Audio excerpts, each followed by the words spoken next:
Мы заплатили за все происходящее огромной ценой, но поможет ли правительство восстановить все это?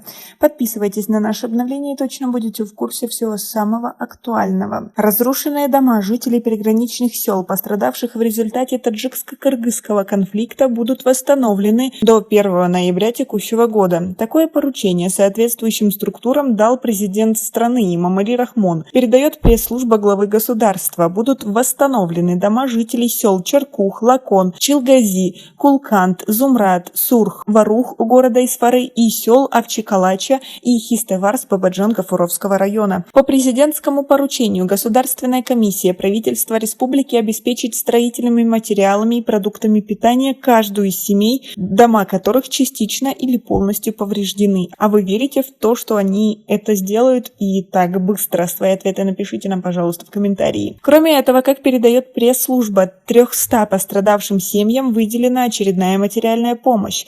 Напомним, что 22 сентября в Сагдийскую область была направлена колонна с помощью для жителей, пострадавших от приграничных конфликтов с Кыргызстаном. 45 большегрузных автомобилей отвезли в пострадавший регион продукты питания, топливо и строительные материалы. В частности, было отправлено 500 тонн цемента, 220 метров квадратных досок, 5000 штук шифера, 1500 квадратных метров гипсокартона, 5 тонн гвоздей, 500 квадратных метров стекла, 250 тонн угля, 60 тонн муки, 10 тонн масла, 15 тонн риса и 25 тонн сахара. В результате пограничных конфликтов, произошедших несколько дней назад, жителям приграничных районов города Исфара и Бабаджан-Гафуровского района Сагдийской области нанесен жизненный и материальный ущерб.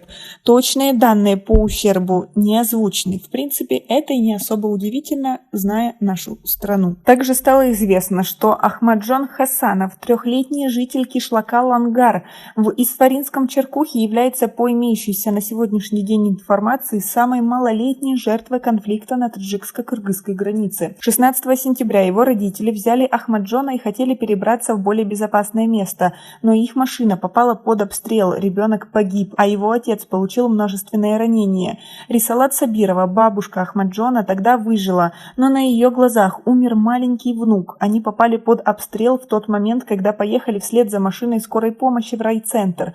По словам Рисалат Сабировой, сначала была обстреляна машина скорой помощи. Нам стали кричать, чтобы мы скорее вышли из машины и бежали. Мы побежали под мост, и тут я увидела, что пуля попала в живот моего внука, и у него вылезли кишки. А над мостом пули как дождь стеной. Невестка стала кричать, что нужно срочно в больницу, но я не позволила выйти, иначе погибли бы все мы.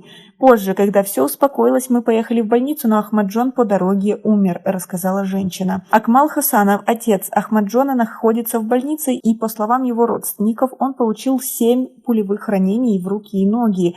Власти не обнародовали статистику погибших детей и подростков в недавнем приграничном конфликте, но на сегодняшний день установлены имена уже более 10 малолетних жертв. Кыргызские власти также сообщили о гибели нескольких детей и подростков в ходе этого конфликта, в частности, о 15-летней Эльзаде Маноновой, убитой в селе Достук Баткенского района. Скажите, пожалуйста, и разве километры земли стоят таких жертв? Свои ответы напишите нам, пожалуйста, в комментарии. У нас пока на этом все. Оцените наше видео подпиской и лайком. До скорой встречи!